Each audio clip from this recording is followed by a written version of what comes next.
Yo, what's good, family? How y'all doing? This Mario Matthews, owner and operator of Menace Till Dawn Productions, and new author of the book Dream No More, Rise of a Lion. If you'd like to check more about our company, you can go to menacetilldawn.com.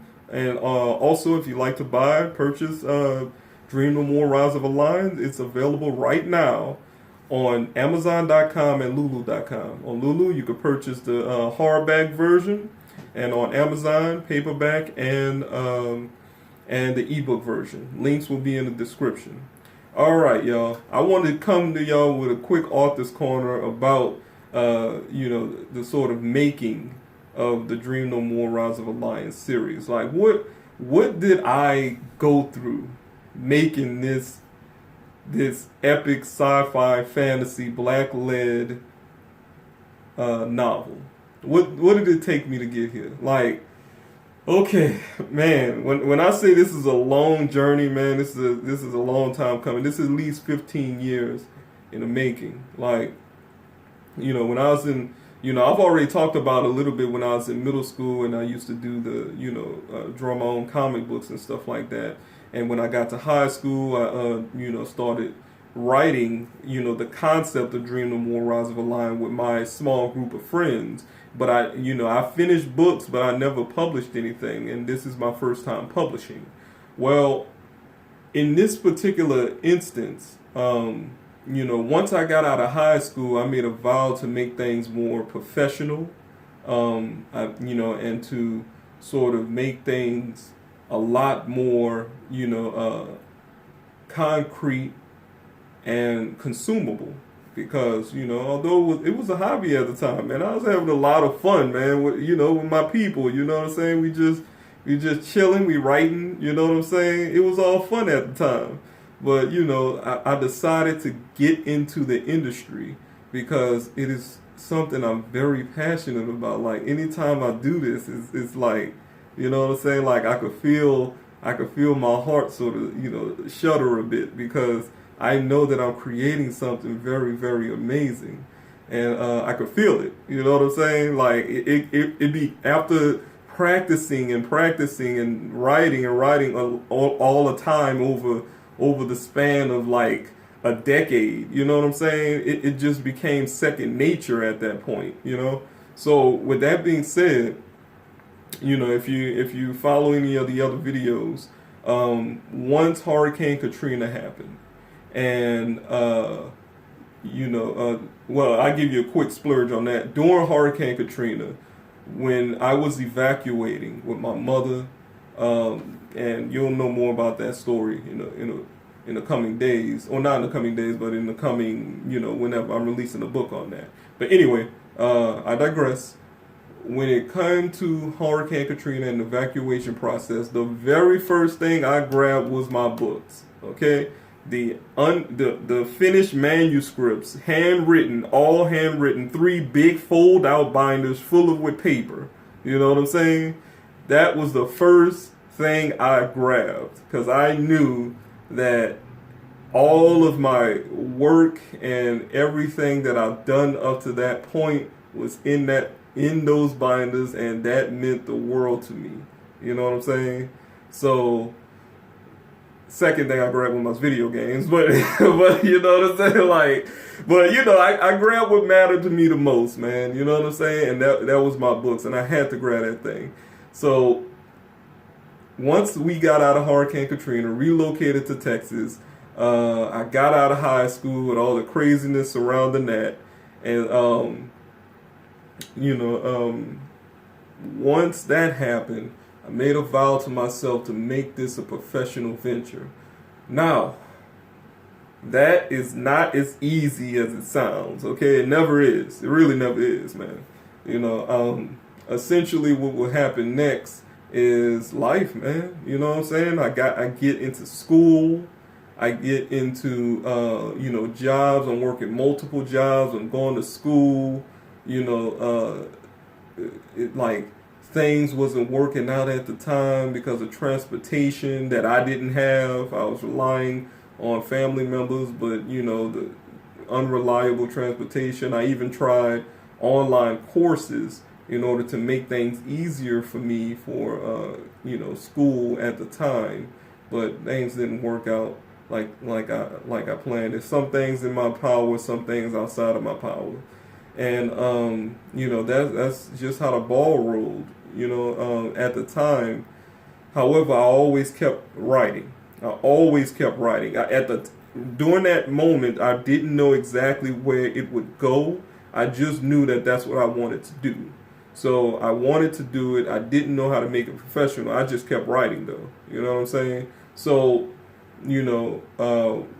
after about 4 years in Texas, me and my cousin, we decided to move to Seattle, Washington. You know what I'm saying? Where we give a year of our life to community service, become not much acclimated, but get our residency within Seattle, the state of Washington. Then at that point, we get into college for tech, and we do what we had to do in order to be successful there. So we did that. You know what I'm saying? We did that. Not exactly like I would hope. My cousin going hard right now. Shouts out to you, player. You the truth, bruh. You know what I'm saying? But essentially, that's exactly what we did. I got into the tech industry eventually. He's in the tech industry. However, there was a particular point, where, once that year of community service, that first year that we got into here in Seattle, that year essentially, once that was over, we really had to hit the ground running. And you have to understand, in this particular time period, you know what I'm saying? Because I've been in Seattle for 9 years at this point. You know what I'm saying? We've been in Seattle for 9 years. And when I caught that plane, I didn't have anything. All I had was the clothes on my back, a backpack full of video games, and a suitcase with some of my books in it. You know what I'm saying? Clothes, books, things like that. And when I came to Seattle, it was work. You see what I'm saying? There was not a period in my life in Seattle when I didn't have a job, and the small window that I didn't have a job, you know what I'm saying, and that was right after we got out of the city here, Seattle, King County. That small period, that small window, by the time I got back on my feet, I had 3 jobs and going to school. You know what I'm saying? So in that instance, you have to understand that a lot of time is consumed. A lot of time. You know what I'm saying? You are dedicating a lot of time to getting things done, because I didn't grow up with any inheritance. Okay? I don't have infusions of money coming from anywhere. All of this is on my own back. Okay? I literally had to make this happen myself. Given the networking and contacts that I've been doing with some amazing people around me that was always the thing that was really a saving grace. I was very, very good at picking a good amount of people around me who are resourceful, who knows what they're talking about, and I sit down and listen and absorb the game. You know what I'm saying? Absorb some game and move forward in the best possible manner that I can possibly, do. You know what I'm saying? I do what I can. You know what I'm saying? I know that I'm not capable of everything, but I do what I can. In that same regard, that's exactly how I did my book. You see what I'm saying? What do I mean by that? Well, when I'm working 2-3 jobs and going to school full-time on a scholarship, you see what I'm saying? In that particular regard, I still dedicated some, if it's a minuscule amount of time, I dedicated that to writing something. Either writing something, some kind of character development, You know, like, and even if it doesn't have anything to do with the book, like raps, I wrote raps too. You know what I'm saying? I wrote some raps, and I'm up there like I'm always writing something. Like I have to keep the skill alive because it's in me. It's a part of me. You know what I'm saying? Like there's not a day in the last 9 years that I've been in Seattle that I didn't even think about my book. I didn't, get something done, like something, because this thing is a part of me, man. I can't let it die. It is me. You see what I'm saying? So with that being said, like there was a time where I couldn't even do much writing because of so much stuff going on around me, and then I managed to get gainful employment thanks to one of my amazing best friends, and man, shouts out to I'm saying his name. Shouts out for my boy Terrell, bro. Like if it wasn't for my boy Terrell helping me get some gainful employment, I would not be right here right now. I can honestly say that. Okay? So with that being said, I found gainful employment in the tech industry. Okay? Found gainful employment. At that point, I knew that now that I have some sort of gainful employment, there is some proactive steps that I need to take in order to make this thing successful. Okay? What I need to do is any other glob of time that I have, you know what I'm saying? I have to make sure to dedicate some, if not most of that, to writing my book. You know what I'm saying? Because now I actually starting to save money. I'm actually starting to invest. I'm actually starting to, fix my credit. You know what I'm saying? And it got to a point where my schedule essentially broke down like this. Like, I worked in Bellevue, Washington. I live in Seattle, Washington. If you know anything about traffic in Seattle, it's a nightmare. You know what I'm saying? And I don't have a car. So I would take the bus to work back and forth. You see what I'm saying? Now, let me give you a breakdown of the schedule. My work hours was 9 to 6. So 9 a.m. to 6 p.m. You feel me? So with that being said, in order to get from Seattle to Bellevue where I work, it would take me an hour and 30 minutes on bus. Okay? And this is multiple forms of transportation. We're talking bus, we're talking light rail, and we're talking the shuttle bus. Okay? So that's three different forms of transportation to get me from my home to my job. Okay.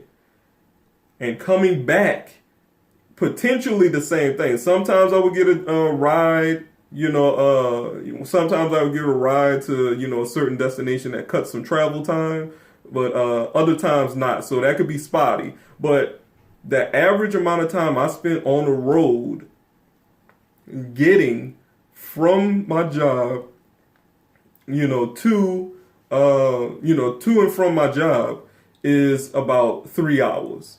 Okay? 3 hours.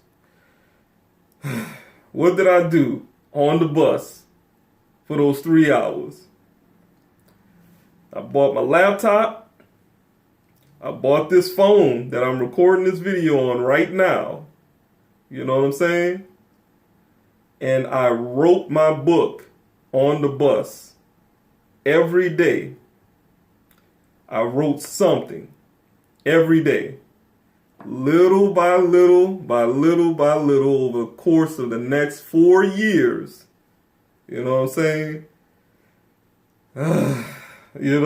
Okay, so I was working at that job for 3 years, okay? So working at that tech job for 3 years, meaning I started the development of what you're seeing right now in Dream No More Rise of a Lion. I started that 4 years ago. This is at least the third iteration of the professional version of this book. You see what I'm saying? So with that being said, the first two iterations I didn't even finish because of the amount of time consuming with school and work and all this. But this iteration I finished and I published. But it wouldn't have never gotten done if I did not dedicate it the 3 hours of travel time. Then I would get home and still do some writing. Okay? So before bed, I did some writing. Okay? At least like one hour, an hour 30 minutes worth of writing, before I call it a night. So every day for the last, I would say, technically 3 years, what I'm saying, even though the development of the book is 4 years, but the last 3 years I spent on average 4 hours and 30 minutes a day. Not including weekends. On weekends I go a little bit harder, what I'm saying, because I ain't gotta work. Well, okay, weekends are a bit fuzzy due to the fact that, my job, I worked in the tech industry, so weekends are different from your normal weekends in places like retail and stuff. We had to work on the weekend. Like, it's real talk. Like, you pick a day on a weekend and you have to work it. You cannot take it off. You have to work it. So, with that being said, I had weekends, but it wasn't the normal weekend. So, with that being said, like, on those weekends, since I didn't have any work to do on that, I dedicated some time to that. So in a week, I would say I dedicated about, 4 hours on weekdays, you know what I'm saying? So 4, 8, 12, 16, you know what I'm saying? Man, like 20 hours on the weekdays. And on weekends, well over 24 hours a week. Well over that. You know what I'm saying? Not only that, on my lunch breaks, more writing, okay? Like, look, I was trying my best to write as much as I can, bro. Like, and it got me to this point.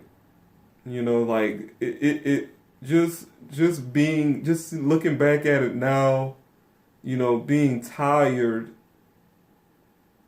on those buses and just shaking it off and getting some writing done, man. Like, so much effort, you know what I'm saying? So much effort, so much persistence and motivation, man. I knew that this was the time. I had to get this done. This is what I live for. This is what my passion is, and I had to get this done. So I got it done. And not only did I get it done, but the business aspect of it I needed to learn. And that's why I'm so happy that I had the people around me that I had, because I learned a lot about business on their end. You know what I'm saying? Learning from their mistakes and their advice and all that stuff, and mentors and people who actually went through it. You know what I'm saying? Who actually published multiple books. So, with that being said, like, man, it's been such an amazing journey. And, this video is pretty long, so this is going to be a mashup video, a mashup of series, actually. So, I said I was going to do Author's Corner, and I said I was going to do sort of, of how to publish a book, sort of series. You know what I'm saying? So, with that being said, this is one of those videos that cross both, man. Like, your first step, you have to find that motivation, that passion, that fire in your heart for something that is so grandiose, that something that is a part of your being, a part of your essence. Like, you have to feel this. You can't just work it just to be working. And no, you gotta feel this. You know what I'm saying? It gotta be a part of you, man. And you gotta find that flame inside of you and harness that because that is that very flame is going to be the force that propels you to persevere and to get this thing done, like, by any means. Now, the methods of doing so, I'll get more of that into I get more into the methodology and how, how I hashed out, writing the way that I write, or, what I'm saying, or developing story, or getting over writer's block, all that stuff. I can get into methodology later, you know what I'm saying? But right now I want to stress this. I want to stress it because I cannot stress it enough, okay? If you are going to get this done, I don't care what it is, you have to find your passion for doing it, okay? Why do you do what you do, okay? Why is it a part of you? What propels you to move forward? You have to find meaning within the overall context of what you're doing, because that will determine how much you will push yourself and how much you would gravitate towards others who also has your best interest in mind. That is very, very, very important. So yeah, I ain't gonna run too long. This video is already long enough, and yeah, it's been a long journey, but I love it. Like, man, this, just thinking about it, bro, it's just, you know what I'm saying? It lights me up because I love this. This is what I do. This is what I love to do. Anyway, my name is Mario Matthews, Mario C. Matthews, and I'm the owner operator of Men Is Still Dawn Productions, entertainment media production company focusing on the empowerment of Black families. I'm also the author of Dream No More, Rise of a Lion. You can purchase my new book on Amazon and Lulu.com. I'll leave links in the description below. And I love y'all, man. Y'all be cool. Peace.